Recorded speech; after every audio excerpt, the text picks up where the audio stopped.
السلام علیکم ورحمۃ اللہ وبرکاتہ۔ امید کرتی ہوں میرے سب بہن بھائی ٹھیک ہوں گے۔ آج ہم جس مسئلے کو ڈسکس کرنے والے ہیں وہ یہ ہے کہ ہر تیسرے گھر میں یہ مسئلہ پیش آتا ہے اور گھر میں سے اکثر چیزیں غائب ہو جاتی ہیں، پیسے غائب ہو جاتے ہیں، مزید اور کپڑے غائب ہو جاتے ہیں، کچھ چیزیں غائب ہو جاتی ہیں، کچھ اس طرح کے مسئلے جو ہیں وہ تقریباً ہر تیسرے گھر میں ہوتے ہیں۔ تو اس کے بارے میں کسی نے یہ ایک سوال کیا ہے جو کہ سکرین پہ بھی ہے۔ سوال یہ ہے، میرے گھر میں میرے بھائی کے اکثر پیسے غائب ہو جاتے ہیں، کبھی 40,000، کبھی 35، کبھی 5، کبھی 10,000۔ پچھلے رمضان ان کی جیب سے غائب ہوئے تھے، اس رمضان میں الماری سے غائب ہوئے۔ تو میرا سوال تھا کہ کیا ہم اس کے لیے استخارہ کر سکتے ہیں یا کوئی مجرب طریقہ ہو اس پریشانی سے نکلنے کا؟ پچھلے 6 یا 7 سال سے ان کا نقصان ہو رہا ہے۔ تو چلتے ہیں ان کے جواب کے لیے۔ سب سے پہلے تو یہ بات واضح رہے کہ استخارہ ایک شرعی اصطلاح ہے اور مخصوص اور مسنون عمل ہے جو رسول صلی اللہ علیہ وآلہ وسلم نے صحابہ اکرام رضی اللہ عنہم کو کسی بھی جائز اہم کام درپیش ہونے کی صورت میں اللہ سے خیر کی دعا مانگنے کے لیے سکھایا۔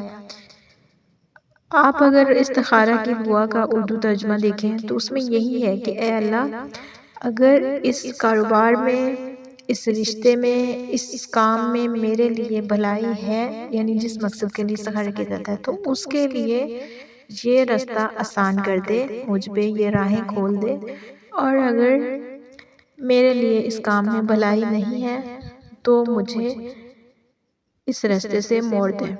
تو پھر اللہ کی طرف سے خود ہی وہ راہیں، وہ راستے اگر آپ کے لیے ٹھیک نہیں ہیں تو وہ بند ہو جاتے ہیں، اور اگر وہ آپ کے لیے ٹھیک ہوں تو وہ راستے آپ کے لیے، وہ منزلیں آسان ہو جاتی ہیں۔ تو کوئی چیز چوری یا غائب ہونے کی صورت میں چور کا پتہ لگانے کے لیے جو بھی مختلف عملیات کیے جاتے ہیں انہیں استخارہ کہنا درست نہیں ہے، نہ ہی یہ استخارہ ہوتا ہے۔ استخارے کے نام پر اگر کوئی بتاتا بھی ہے کہ غائب ہونے والی رقم کس نے چرائی ہے تو یہ بات واضح رہے کہ ان عملیات کے ذریعے یقینی طور پر معلوم نہیں کیا جا سکتا کہ کس نے چیز چرائی ہے۔ اگر جنات کے ذریعے کوئی معلوم کر کے بتائے بھی تو اس کی خبر کو یقینی نہیں کہہ سکتے، جھوٹ کا احتمال موجود ہوتا ہے۔ جن لوگوں نے بھی قرآن پاک کا ترجمہ پڑھا ہوا ہے ان کو بہت اچھی طرح سے پتہ ہوگا کہ جنات خبریں کس طرح سے لے کے آتے ہیں۔ ان کو پتہ ہوگا کہ آسمان پہ ستارے ٹوٹنے کا جو عمل ہوتا ہے وہ شیطان کو جب لگتا ہے، اور شیطان کس طرح اوپر نیچے بیٹھ کے جاتے ہیں، اور کس طرح وہ کاہن کو آ کے خبر دیتے ہیں، اور کس طرح اس میں ایک تھوڑی سی بات جو انہوں نے سن لی ہوتی ہے اس میں 100 جھوٹ ملاتے ہیں۔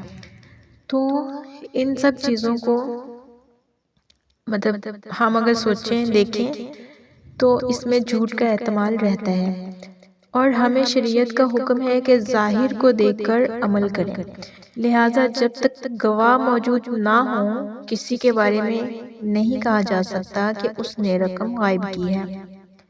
بہرحال اس وضاحتی تمہید کے بعد آپ کے لیے یہ رہنمائی ہے کہ کرنا کیا چاہیے پھر۔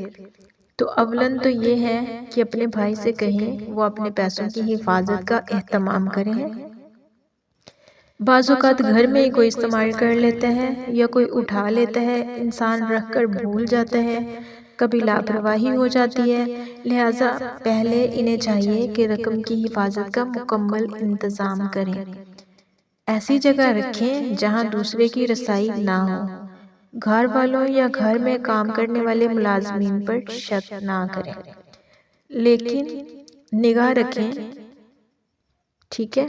دوسری تدبیر یہ ہے کہ رقم کو کسی لفافے وغیرہ میں رکھتے وقت اس لفافے میں یہ آیت فَاللَّهُ خَيْرٌ حَافِظًا وَهُوَ أَرْحَمُ الرَّاحِمِينَ لکھ کر ساتھ رکھ دیں۔ نیز جس جگہ آپ نے مثلاً الماری میں رقم رکھیں تو وہاں رقم رکھنے سے پہلے، رقم رکھتے وقت اور رقم رکھنے کے بعد ایک ایک مرتبہ آیت الکرسی پڑھ کر دم بھی کر دیں وہاں پہ، اور الماری وغیرہ کا دروازہ جو ہے بند کر دیں، اور بند کرنے کے بعد بھی پڑھیں بسم اللہ الذی لا الہ الا ہو۔ ٹھیک ہے، یہ آپ نے بس اتنا پڑھنا ہے۔ جب آیت الکرسی نازل ہوئی تھی تو اس کے شان نزول کا بھی یہی ہے کہ یہ اس لیے تھی تاکہ مال و اسباب کی حفاظت ہو سکے۔ تو انشاءاللہ تعالی اس پہ عمل کریں تو آئندہ ایسا کچھ بھی نہیں ہوگا۔